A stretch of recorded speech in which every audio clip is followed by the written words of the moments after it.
कभी ब्रजवासियों के यहाँ जाकर के अंजलि फैला करके मांगते थे और जो प्राप्त होता था उसको पा करके पुनः हाथ धो करके फिर नाम जप करने लगते थे। एक मैया के यहां वो जाते थे, उन मैया के यहां पर मदन मोहन लाल जी विराज रहे थे। तो बाबा जब आते थे तो बंधुओं एक पद है श्री रैदास जी का, उसमें भाव है, सो ही सुहागन प्रिय जाही रीझ हैं। ठाकुर जी कब किससे रीझ जाएं कुछ पता नहीं है। जैसे ही वो बाबा नित्य अंजलि फैला करके प्रसादी मांगने के लिए आते तो भीतर बैठे मैया के घर में मदन मोहन लाल जी उन पर रीझ गए और ठाकुर जी के मन में भाव आया, इनको नाम निष्ठा तो बहुत है लेकिन इनको मेरी सेवा और दर्शन में ज्यादा निष्ठा नहीं है। लेकिन नाम निष्ठा इतनी सुंदर है कि उससे ठाकुर जी प्रसन्न होकर कि अब उनको अपने दर्शन की सेवा, दर्शन की निष्ठा उनके हृदय में प्रकट करना चाहते हैं।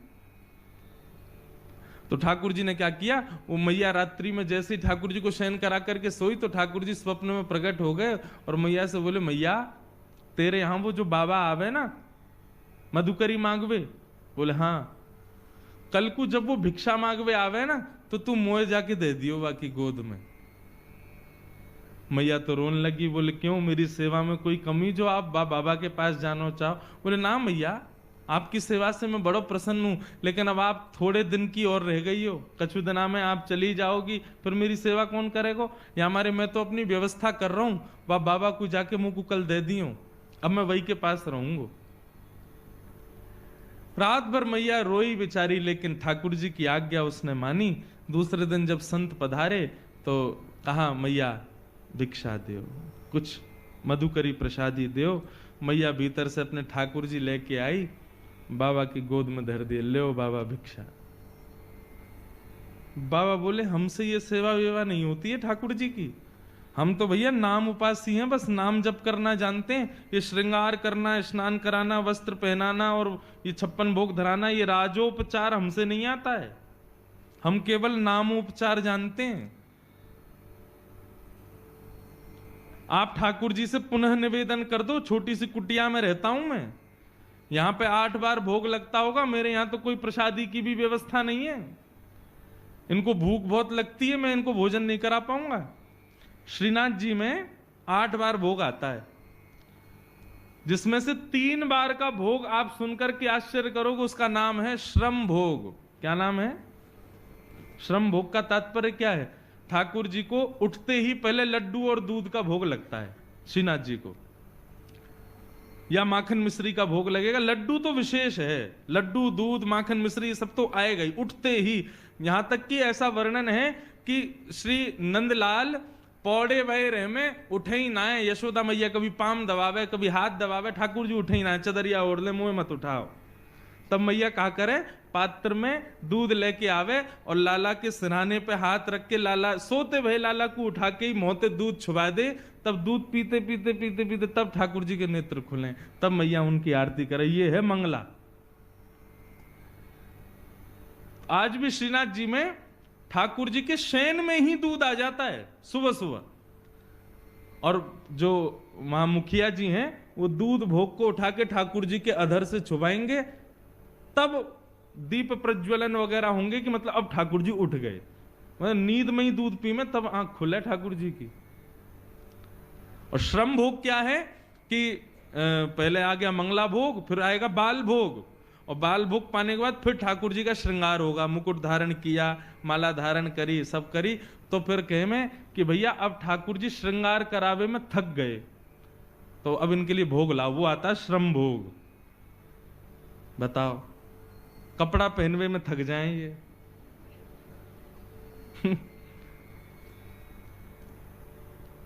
दोपहर में राजभोग के बाद जब ठाकुर जी के मुकुट वुकुट सब बढ़ा दिए जाते हैं, उसमें भी इनको श्रम होता है, फिर श्रम भोग आता है।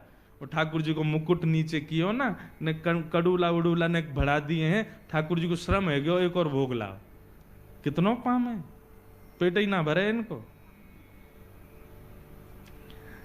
तो बाबा बोलो, मैया ठाकुर जी से निवेदन कर दियो, मेरे यहां कोई व्यवस्था ना है, तुम तो बहुत बढ़िया सेवा कर रही हो, 8 बार भोग लगाओ, मैं तो खुद एक बार पाऊं, कहां से खवाऊंगा, तुम्हारे लाला है। मैया वापस ले गई, ठाकुर जी है, बोले आज रात्रि में निवेदन कर दूंगी। रात में सपने में फिर ठाकुर जी आए, बोले मैया तुमने मुंह को क्यों नहीं दिया? बोले ठाकुर जी मैं तो जानू आप 8 बार भोग लगाओ, इतनी बार आरती करनी पड़े, हर बार इतनी सुंदर सुंदर सामग्री बनानी पड़े, बाबा की यहाँ इतनी व्यवस्था ना है, आप कैसे रहोगे? ठाकुर जी बोले मैं रह लूंगा, लेकिन रहूंगा अब उन्हीं के पास, आप मुंह को दे दो। बाबा जैसे रखेगो मैं वैसे रह लूंगा, वो रूखी रोटी खवावेगो मैं रूखी रोटी खाऊंगा, लेकिन रहूंगा बाबा के पास। बंधुओं इस भाव से ये पता चलता है हम सबके घर में ठाकुर जी बैठे हैं। कितनी कृपा है ठाकुर जी की। हम बच्चों को भोजन परोसते हैं तो बच्चे नाक मुंह मोड़ ले, मैया में नमक कम है, इसमें नींबू नहीं है, ये नहीं है, वो नहीं है। ठाकुर जी को जैसा दे दो वैसा पा लेते हैं। कई बार खीर पधरा देते हैं ठाकुर जी को, भोग लग जाती है, जब हम पाने बैठते हैं तब पता चलता है इसमें तो शक्कर ही नहीं थी, और ठाकुर जी पा लिए। कभी शिकायत नहीं करते, जैसा दे दो वैसा स्वीकार है। कैसे प्रेमी हैं ठाकुर जी। हमारे बच्चे नाक मुंह मोड़ते हैं, लेकिन ठाकुर जी कभी मना नहीं करते, सब स्वीकार करते हैं, जैसा दे दो। कभी कभी प्रसाद पाने बैठते हैं तब पता चलता दाल में तो भयंकर मिर्चें खाई नहीं जा रही, हम उसमें पानी मिला रहे हैं, फिर नींबू डाल रहे हैं, भैया मिर्चें खब नहीं रही है, और ठाकुर जी ने पूरा भोग लगा लिया। कितने सहज हैं ठाकुर जी। इससे यह समझ आता है कि ठाकुर जी आपके घर में विराज रहे हैं, आप जैसी सेवा करना चाहो उनको सब स्वीकार है, क्योंकि वो आपके हैं। ऐसा प्रेम हम क्यों नहीं करते ठाकुर जी से। हम जैसा ठाकुर जी को वस्त्र पहना दें, जैसा स्नान करा दें। कई लोगों के घरों में जाता हूं, अलमारी में ठाकुर जी बैठे हैं, छोटी सी अलमारी में, बेचारे कभी मना नहीं करते, कभी कुछ नहीं कहते। उनके लिए शयन की कोई अच्छी व्यवस्था नहीं है, उनके लिए बैठने की कोई अच्छी व्यवस्था। कई लोगों के घरों में दर्शन करने जाते हैं, ठाकुर जी के पीछे चुईया बैठी है, बेचारे कभी शिकायत नहीं करते। हमारी शिकायतें खत्म नहीं होती। आप ऐसा क्यों नहीं कर रहे हो, हे नाथ हमारे जीवन में इतने कष्ट क्यों, ऐसा क्यों वैसा क्यों। सदैव हम ठाकुर जी शिकायत ही करते रहते हैं, लेकिन ठाकुर जी कभी नहीं करते। मुझे तो कभी कभी पता है क्या लगता है, ये जो हमारे घर में ठाकुर जी बैठे हैं ना, आप जैसी वस्तु दोगे सब स्वीकार कर लेंगे, कभी शिकायत नहीं करेंगे। क्यों? जब मृत्यु के बाद हम जाएंगे ना ठाकुर जी के पास, और जाकर कहेंगे ठाकुर जी आपने हमारे जीवन में बहुत कष्ट दिए, बहुत विपदाएं दी, बहुत ये दिया। ठाकुर जी बोले तेरी लिस्ट खत्म हो जाए फिर मेरे को देना, मैं लिस्ट निकालूंगा अपनी। वादना चुईया बैठी मेरे सिर पर, कचू कही मैंने, तेने दाल में मिर्च ज्यादा डाली, कचू कही मैंने, वहां नमक कम आओ, बिल्कुल शक्कर नहीं डालो, खीर में तेने ऐसी खा लियो मैंने, कचू कही मैंने। एक दिन जली भई रोटी मुंह को दे दी तेने, मैंने कचू कही। प्रेम से पाए हो ना। तुम सबरो परिवार 3 दिन के लिए ब्याह में चले गए, मुंह को घर में छोड़ गए अकेले, कचू कही मैंने।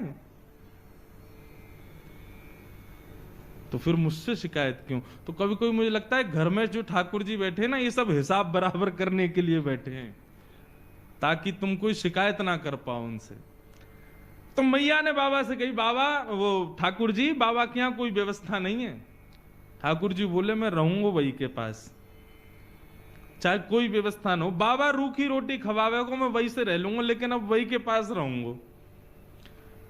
बड़े महल में रहते हैं ठाकुर जी, मदन मोहन लाल जी, परंतु उस महल को छोड़ करके उस बाबा की कुटिया में आ गए। बाबा ले आए, मैया ने कही बाबा आप जैसे रखोगे रहेंगे, आपके पास ही रहेंगे। ठीक है, हम तो एक बार भोग लगाएंगे बस। बोले सब स्वीकार है, आप जैसे दोगे वैसे स्वीकार है, हमारे ठाकुर जी को ले जाओ। बाबा ले आए, घर में लाए, तो अब तो मधुकरी तो भोग लगाएंगे नहीं ठाकुर जी के लिए, तो बढ़िया आटा दाल चावल सब आएगा। लेकिन बाबा बोले भाई दाल चावल वगैरह हमसे बनाने आते नहीं, आटा ले आओ, भाई को बढ़िया टिक्कर बनाएंगे, ठाकुर जी को भोग लगाएंगे। मैया के यहाँ गए, मैया थोड़ा सा आटो दे दो। आटो लाए, आटे में यमुना जल मिलायो, मार के बढ़िया एक टिक्कर बना के कंडा पे सेक करके और ठाकुर जी के सामने पत्तल में पधरा दिए। बोले लाल जी 56 भोग खूब पाए, अब ये रूखी रोटी पाओ।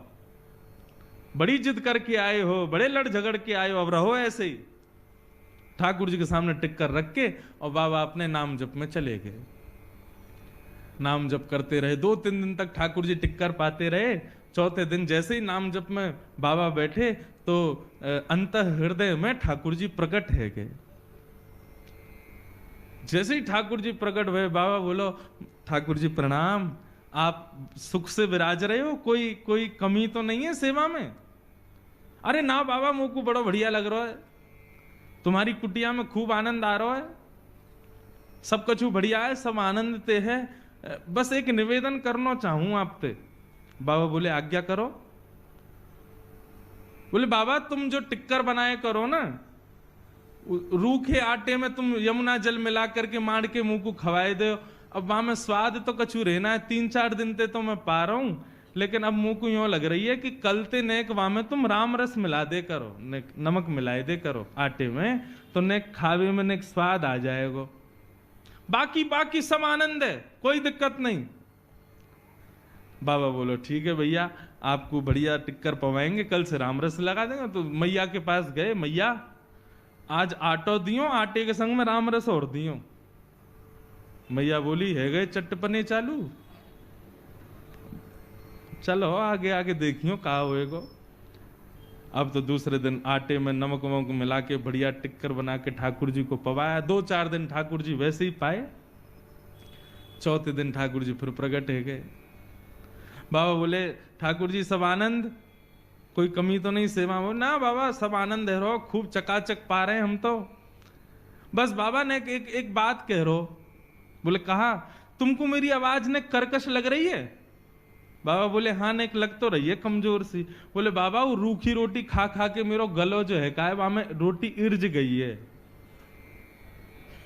अरे सरकार आपको कष्ट है गए, इर्ज गई समझ गए, इर्ज गई मतलब फंस गई है। तो बाबा बोले आज्ञा करो। बोले मैं तो बस यूं कह रहा हूं कि कल ते ने घी चुपड़ दोगे वहां में रोटी में, तो नेक वो नेक आसानी तो भीतर चली जाए करेगी। बाबा बोले मतलब अब कल से आटा नमक और घी भी लाना है। अरे बाबा ने बस घी लिए ही हो, या हम घी के बिना मक्खन के बिना तुम कभी ना रहे, आप सब पता है। बाबा बोले ठीक है। दूसरे दिन गए, मैया आज आटो दियो नमक दियो, नेक्स्ट तो घी और दे दियो। मैया बोली ले जाओ प्रेम से पवाओ। अब महाराज आटे में नमक वमक मिला के बढ़िया टिक्कर बना के घी चुपड़ दिया, ठाकुर जी को भोग लगाया। 4-5 दिन ठाकुर जी ने कोई शिकायत नहीं करी। 6 दिन बाद ठाकुर जी फिर प्रकट हुए। बाबा बोले ठाकुर जी अब तो ना इर्ज रही गरे में? ना बाबा अब तो सब बढ़िया है, रोटी में बढ़िया नमक को भी स्वाद आ जाए, घी भी बढ़िया है, नीचे चली जाए। मैं तो बाबा बस यूं कह रहा हूं, कल तो एक आलू और ले आया करो, वह आलू है भूंज के वहां में नमक मिर्च डाल के बाकी चटनी बना करके बाबा और धर दे करो संग में। बाबा ने उठाए ठाकुर जी और लेके गए मैया के पास। बोले धरो या अपने पास ही।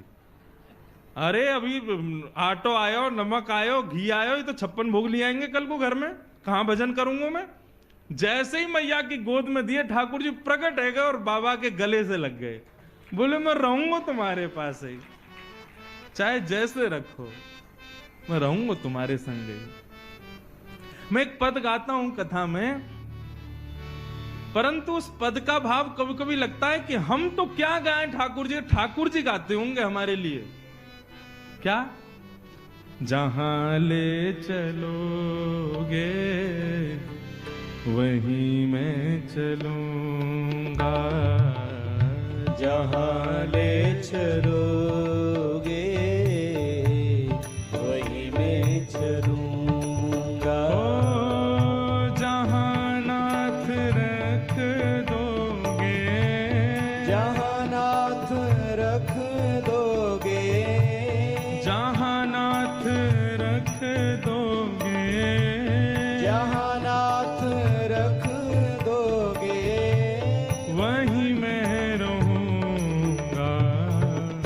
जहां ले चलोगे वहीं मैं चलूंगा, जहां ले चलोगे वहीं मैं चलूंगा। अब हमारी स्थिति क्या है पता है? हम लोग केवल कहते हैं लेकिन इस बात को स्वीकार नहीं कर पाते। ठाकुर जी यदि कल को एक चीज भी यदि हमसे अव्यवस्थित करके दे दें हमसे स्वीकार नहीं होगी। लेकिन ठाकुर जी हमारे द्वारा दी गई हर प्रकार की सेवा को स्वीकार करते हैं, कभी कोई शिकायत नहीं करते। जैसा प्रेम ठाकुर जी हमसे करते हैं, हम वैसा उनसे कब कर पाएंगे? हम भी ऐसे ही हो जाएं। न कोई शिकायत नहीं कोई